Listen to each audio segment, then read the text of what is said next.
आज हम chapter number 2 के शॉर्ट क्वेश्चंस जो हैं इनके बारे में स्टार्ट करेंगे।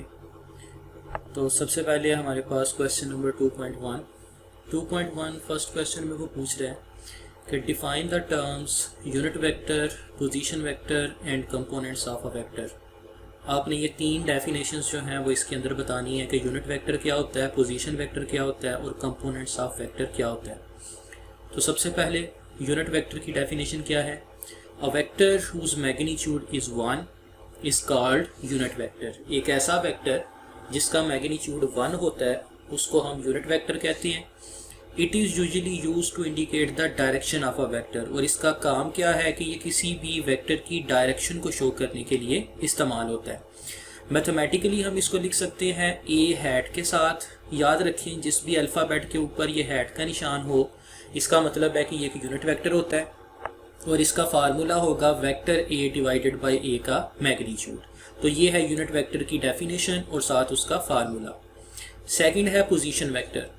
Position vector is a vector which describes the position of a point with respect to origin. Position vector एक ऐसा वेक्टर होता है जो कि ओरिजिन के लिहाज से यानी कि एक फिक्स पॉइंट के लिहाज से किसी भी दूसरे पॉइंट की लोकेशन को या उसकी पोजीशन को शो करने के लिए इस्तेमाल होता है। The position vector R is given by. याद रखें कि पोजीशन वेक्टर जो है इसको हम हमेशा आर के साथ शो करते हैं, आर हैट के साथ, और इसका फार्मूला हमारे पास क्या होगा ए आई प्लस बी जे। अगर हम इसका मैग्नीट्यूड निकालना चाहें तो उसका फार्मूला क्या होगा ए स्क्वायर प्लस बी स्क्वायर का स्क्वायर रूट। तीसरी डेफिनेशन है हमारे पास कंपोनेंट्स ऑफ अ वेक्टर। तो कंपोनेंट्स ऑफ अ वेक्टर जो हैं ये क्या होंगे। Component of a vector is it's effective value in a given direction. किसी भी ख़ास डायरेक्शन के अंदर जो उस वेक्टर की डायरेक्शन होती है, किसी भी ख़ास डायरेक्शन के अंदर जो उस वेक्टर का कंपोनेंट होता है, जो हिस्सा होता है, उसको हम कहते हैं component of that vector.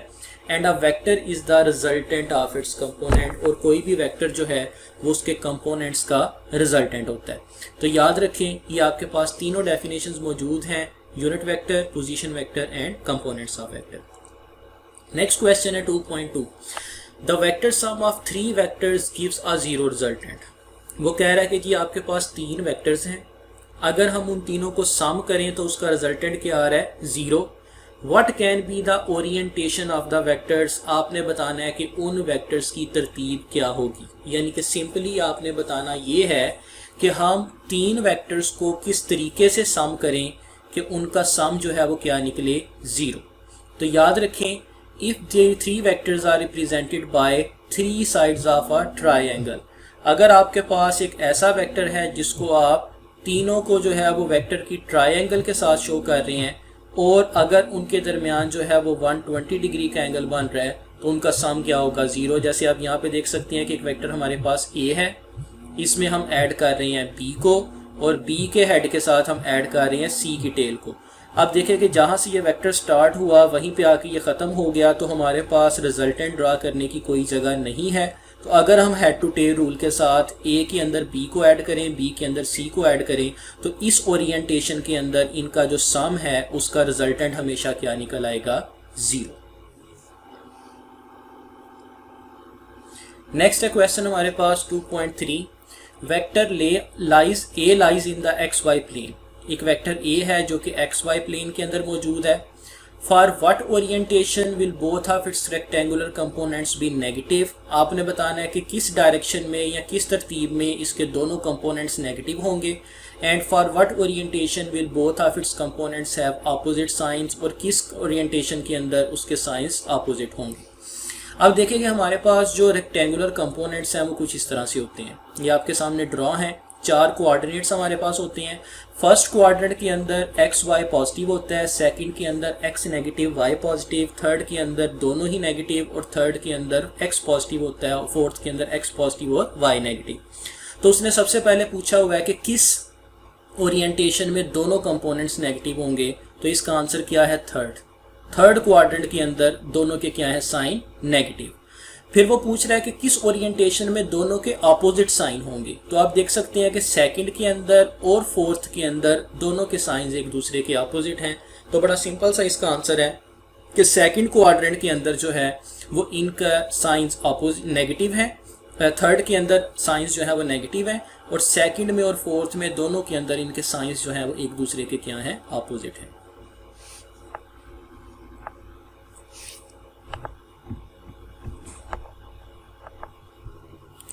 Next question है 2.4, if one of the rectangular components of a vector is not zero can its magnitude भी जीरो। इस क्वेश्चन में वो ये पूछ रहे हैं कि अगर आपके पास जो है वो रेक्टेंगुलर कंपोनेंट्स में से कोई एक ज़ीरो ना हो, एक ज़ीरो ना होने का क्या मतलब है कि अगर एक ज़ीरो हो जाए और दूसरा ज़ीरो ना हो तो क्या उसका मैग्नीट्यूड ज़ीरो हो सकता है। तो याद रखें कि इसका आंसर होगा नो। अगर रेक्टेंगुलर कंपोनेंट्स में से कोई एक भी नॉन ज़ीरो है तो उसका मैग्नीट्यूड कभी भी ज़ीरो नहीं हो सकता। कैसे? ये हमारे पास मैग्नीट्यूड का फार्मूला है, a is equals to A X square plus A Y square. A X और ए वाई ये दोनों ही वेक्टर ए के रेक्टेंगुलर कंपोनेंट्स हैं।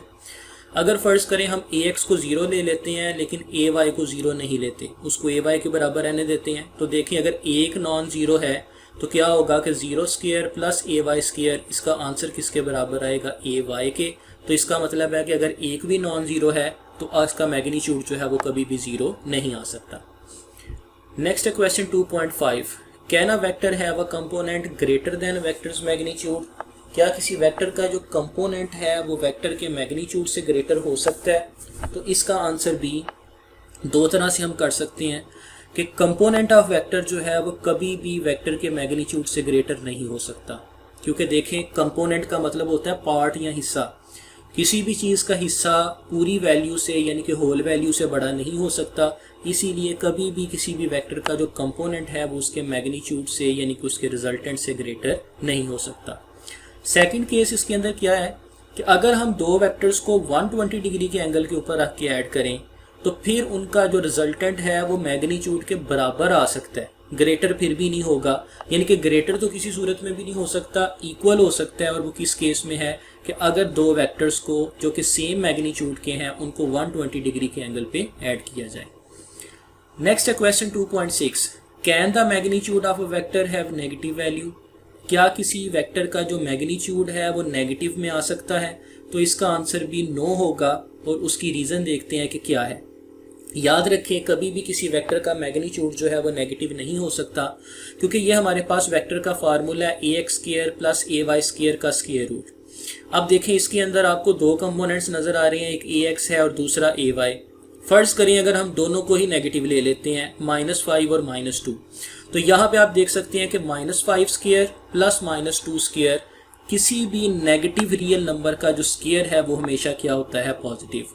-5 का स्क्वायर होगा +25 और -2 का स्क्वायर होगा +4।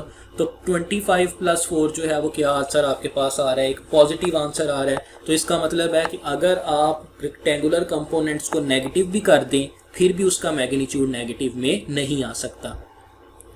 नेक्स्ट है 2.7, if vector A plus vector B is equals to 0। अगर फर्ज करें हमारे पास दो वेक्टर्स हैं और दोनों का सम 0 है, what can you say about the component of the two vectors. तो आप उन वेक्टर के कंपोनेंट्स के बारे में क्या कहेंगे।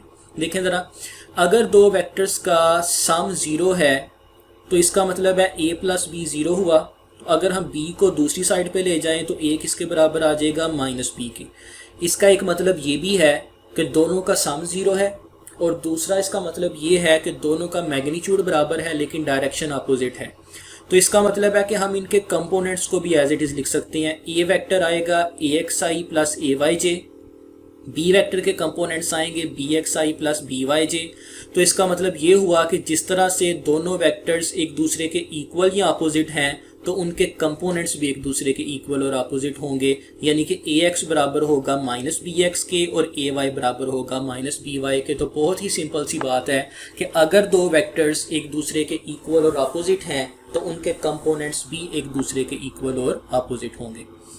नेक्स्ट है 2.8, under what circumstances would a vector have components that are equal in magnitude. आपने बताना ये है कि वो कौन सी कंडीशंस हैं जिसमें दो वेक्टर्स के कंपोनेंट्स जो हैं उनका मैग्नीट्यूड बराबर आए। अब देखें हम यहाँ पे फार्मूला यूज़ कर सकते हैं, theta is equals to tan inverse AY over AX। और हमारे पास कंडीशन क्या है, कि दोनों के कंपोनेंट्स जो हैं वो इक्वल होने चाहिए। अगर ए वाई ए एक्स के बराबर होगा तो इसका मतलब है कि हम ए एक्स की जगह पे भी ए वाई पुट कर सकते हैं, तो ये आ जाएगा tan इनवर्स ए वाई ओवर ए वाई, यानी कि ए एक्स की जगह पे भी ए वाई आ गया, ए वाई से कैंसिल हो गया तो इसका आंसर आ गया 1। और अगर हम tan इनवर्स ऑफ 1 लें तो उसका आंसर क्या आ जाएगा 45। तो इसका मतलब ये हुआ अगर दो वेक्टर्स के कंपोनेंट्स के दरमियान 45 डिग्री का एंगल हो तो उनका मैग्नीट्यूड क्या होगा, बराबर। नेक्स्ट है जी 2.9, बहुत सिंपल क्वेश्चन है। Is it possible to add a vector quantity to a scalar quantity, explain. क्या हम किसी वेक्टर क्वांटिटी में किसी स्केलर क्वांटिटी को ऐड कर सकते हैं? याद रखें वेक्टर और स्केलर इन दोनों की नेचर डिफरेंट होती है। वेक्टर के अंदर मैग्नीट्यूड के साथ साथ डायरेक्शन भी होती है, लेकिन स्केलर क्वांटिटी के अंदर सिर्फ और सिर्फ मैग्नीट्यूड होता है। हम कभी भी दो डिफरेंट फिजिकल क्वांटिटीज को आपस में ऐड नहीं कर सकते। सो इसका आंसर क्या होगा, no, a vector quantity can not be added to a scalar quantity because scalar has only magnitude while vector quantity has both magnitude and direction, so these are two different physical quantities. Next है 2.10, can you add 0 to a null vector? क्या आप 0 को null vector में add कर सकते हैं? अब देखें, जिस तरह से हम वेक्टर को स्केलर में ऐड नहीं कर सकते तो उसी तरह से हम 0 को भी नल वेक्टर में ऐड नहीं कर सकते। क्यों? क्योंकि 0 एक स्केलर क्वांटिटी है और नल वेक्टर एक वेक्टर है। चाहे नल वेक्टर का मैग्नीट्यूड 0 हो लेकिन है तो ये वेक्टर क्वांटिटी। तो जैसे हम स्केलर को वेक्टर में ऐड नहीं कर सकते, बिल्कुल इसी तरह से 0 को भी नल वेक्टर में ऐड नहीं किया जा सकता। नेक्स्ट है जी question 2.11, two vectors have unequal magnitudes, can there sum be 0? दो वेक्टर्स हैं, उनका मैग्नीट्यूड जो है वो बराबर नहीं है, क्या उनका सम 0 हो सकता है? देखिए, अगर मैग्नीट्यूड ही बराबर नहीं है तो इसका मतलब है कि वो इक्वल और अपोजिट नहीं हो सकते। सम उस वक्त 0 होगा जब वो इक्वल और अपोजिट होंगे। तो इसका मतलब ये हुआ कि जो टू वेक्टर्स हैं उनका चूंकि मैग्नीट्यूड जो है वो इक्वल नहीं है, तो इसका मतलब ये हुआ कि उनका कभी भी मैग्नीट्यूड बराबर जब नहीं होगा तो उनका कभी भी सम 0 नहीं होगा। No sum of two vectors having unequal magnitude can not be 0, it can only be 0। ये 0 कब होगा? when they have equal magnitude and opposite direction। तो ये आपका आज का लेक्चर था जिसमें हमने हाफ क्वेश्चन जो है वो किए, बाकी के हाफ जो है वो हम नेक्स्ट लेक्चर के अंदर करेंगे।